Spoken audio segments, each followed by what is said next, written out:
So to really understand the gospel, we need to sanctify, separate the law and the grace. پس برای همین برای فهمیدن این حقیقت باید بتونیم کلام رو تفکیک کنیم، شریعت و فیض رو. We can find a key verse in 2 Timothy 2:15. Scripture talks about being a good steward of the word, not being ashamed in front of God, by rightly dividing the word of truth. The word of truth is the gospel. So rightly dividing the word of truth is this. پس کلام رو صحیح تفکیک کردنه. I don't know if you can see that in the Persian translation. We don't see that in all translations. We see it in some English translations and we don't see it in some others. در بعضی از ترجمه‌هات پیداش می‌کنیم به زبان، چون که زبان اصلیشون یونانیه. But if we read the Bible in the Greek original, there is a word there called orthomeo. Orthomeo means to dissect or divide. orthomeo یعنی اینکه جدا کردن و تفکیک کردن. It means to cut with a sharp knife. مثل برش با یک چاقوی بسیار برنده. It's the same word for when you operate on a patient and you take this very sharp knife to cut open. دقیقاً کلمه که مثل همون چاقو تیزیه که در جراحی‌ها برای بیماران استفاده می‌کنن عمل کردن. Like the English word dissect. It also translates divide. یا جدا کردن. To take into two parts.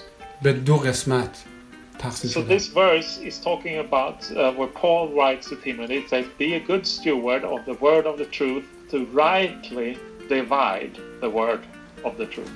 پس کلامی که در اینجا پولس داره به تیموتائوس میگه که به فارسی گفته کلام خدا رو به خوبی انجام بده، در حقیقت کلام خدا رو به خوبی تفکیک کن.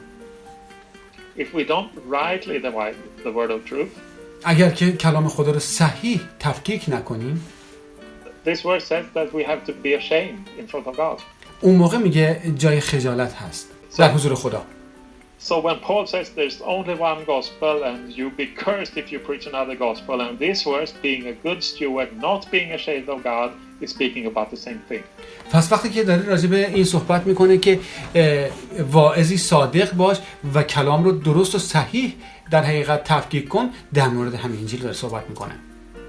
A good steward of the word of truth separates law from grace. پس یه نفری که صادقی باشه وعظ داره میکنه، قشنگ شریعت رو از فیض تفکیک میکنه. So I would like to give you a homework.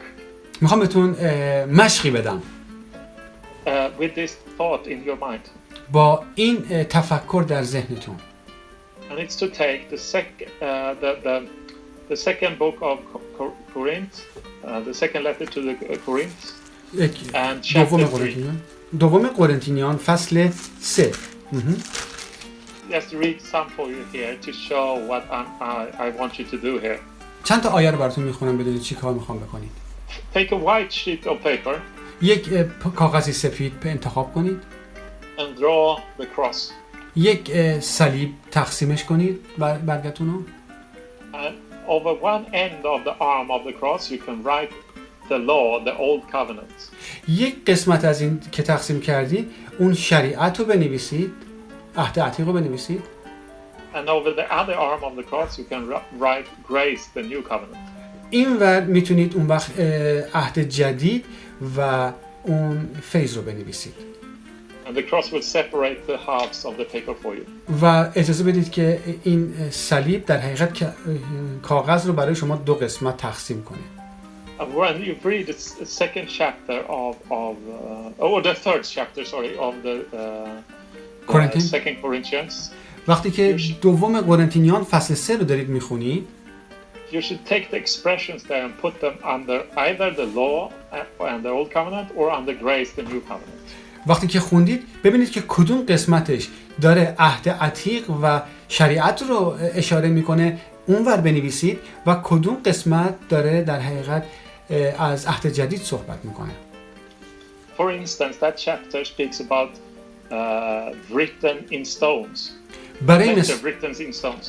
برای مثال در آیه 6 نوشته شده که بر روی سنگ ها مکتوب شد. That's the old covenant, the law. این همون عهد عتیق شریعته. But it also speaks about the spirits. و the covenant of the spirit, sorry.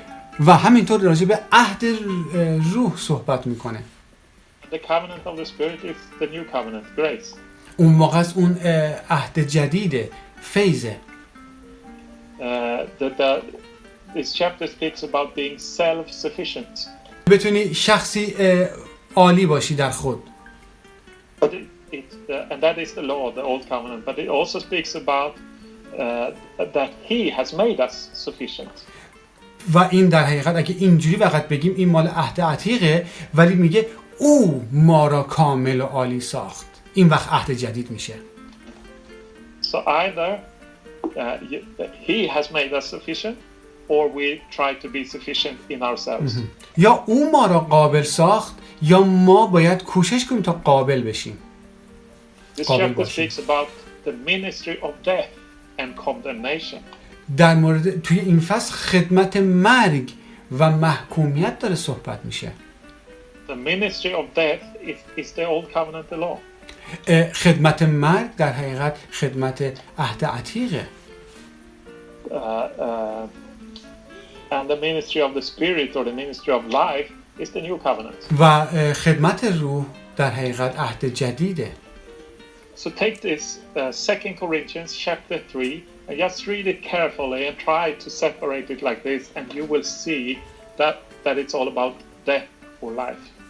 اگر که شما این فصل رو نگاه بکنید و همون بتونید تقسیم کنید به این دو قسمت و ببینید راجع به مرگ و زندگی داره صحبت میشه مقابل هم. There are many expressions there and you can put them all in the different columns. میتونید در ببینید دوتا رو که نگاه کنید موقعیت‌های مختلف رو میبینید که در کلم ها میتونید قرار بدید.